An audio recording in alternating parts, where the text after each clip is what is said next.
Guys, please be ready for dictation from the Hindu editorial section dated 13th January 2022. Ready? The decision of India's competition watchdog to order investigations into Google following allegations by the country's digital news publishers that it has broken antitrust laws marks a significant moment in a country where the fortunes of the news media industry have been on a downward path. The development is not a total surprise, for governments in many countries, such as Australia and France, have used their political capital in recent years to try and correct the enormous imbalance that exists between big technology companies that control news in the digital sphere today and the traditional journalism industry that keeps the wheels of news running, thereby also creating the basis for the conversations that are so important in a democracy. The investigations have been ordered on the basis of a complaint by India's Digital News Publishers Associations, which has alleged that Google not only dominates the market for information but also abuses this dominance. It does so, the association has alleged, by not providing a fair share of the advertising monies and by not providing adequate information. It has also complained that it does not get paid for the news snippets that appear in search. The association's broader point is that the terms of engagement are unilaterally and arbitrarily dictated by the tech platform and there is nothing it members its members can do about it. The imbalance of power and the denial of a fair share of revenue will be questions that the watchdog will be interested in exploring.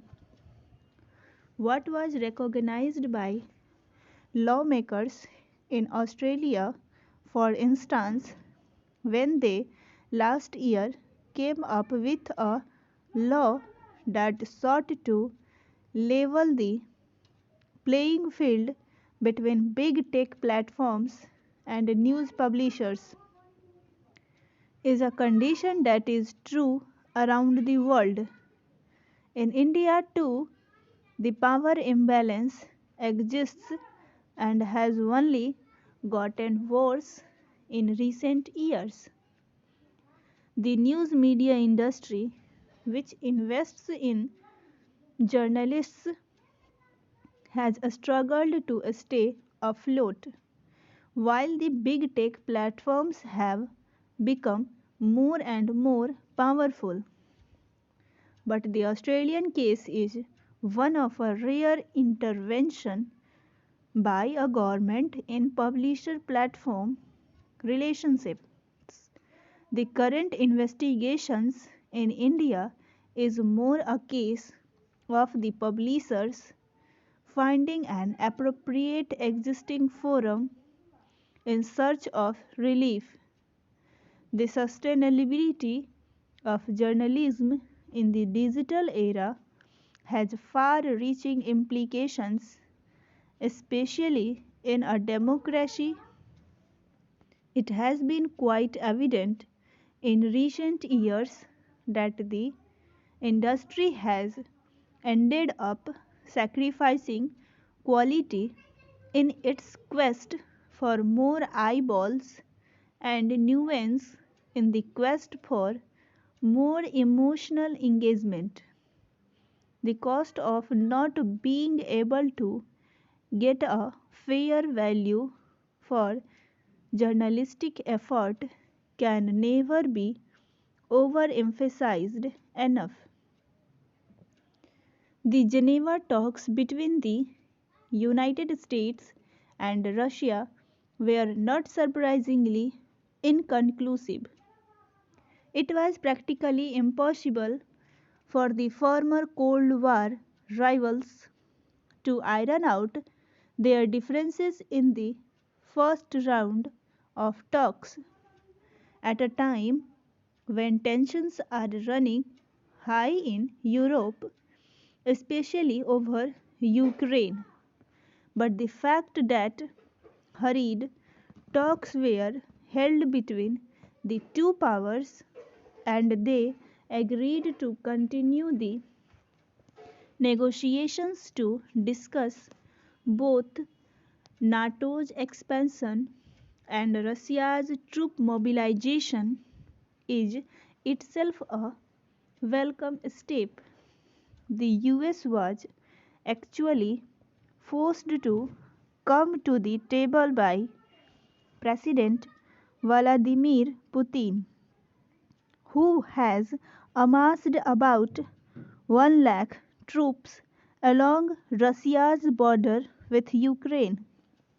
The Kremlin has also issued a host of demands to the West that sought to stop NATO's further expansion into Eastern Europe and roll back the alliance's military presence to the 1990s levels. Now the deadlock is that the US has publicly said that it won't shut NATO's door on potential future members, and nobody knows what Mr. Putin would do if the talks collapse. By forcing the US to come to the table to discuss NATO's expansion, an issue which Moscow has been complaining about for years, Mr. Putin has scored the first victory. But it would be naive of him to believe that the Russian demands would be accepted by the West without any resistance. So the challenge for both sides is to find common ground. The source of Russia's staunch opposition to NATO is its deep insecurity. After the disintegration of the Soviet Union, a substantially weakened Russian Federation saw NATO's continued expansion into Eastern Europe as a violation of the post Cold War consensus. Russia responded militarily in 2008 when Georgia was considering joining NATO, and in 2014 it took Crimea from Ukraine after the pro Russian regime in Kiev was toppled by protests. On the other side, the West sees Russia as an aggressive, abrasive, and destabilizing giant that breathes down the neck of Europe. In hindsight, both NATO's expansions and Russia's military responses are driving instability in Eastern Europe.